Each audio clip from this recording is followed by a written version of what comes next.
শনিবার সকালে ঝিনাইদহে সরকারি কর্মকর্তাদের সঙ্গে মতবিনিময় করেন আইনমন্ত্রী মোহাম্মদ আসাদুজ্জামান।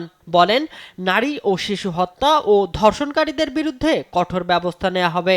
এ ধরনের অপরাধ যেই করে থাকুক এবং তাদেরকে যদি কেউ শেল্টার দিতে আসে তাদেরকে সহ শিকড় উপড়ে ফেলা হবে।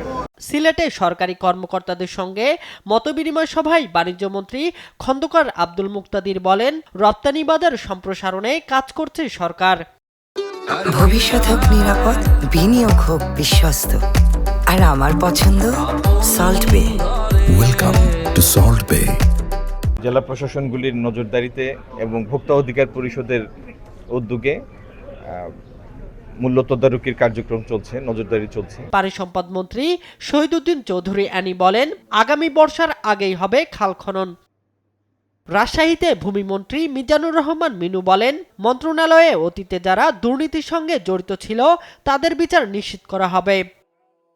জামালপুরের দেওয়ানগঞ্জে উপজেলা প্রশাসনের কর্মকর্তাদের সঙ্গে মতবিনিময় করেন বেসামরিক বিমান পরিবহন ও পর্যটন প্রতিমন্ত্রী এম রশিদুজ্জামান মিল্লাত। শামীম হোসেন, নিউজ ডেস্ক, দেশ টিভি।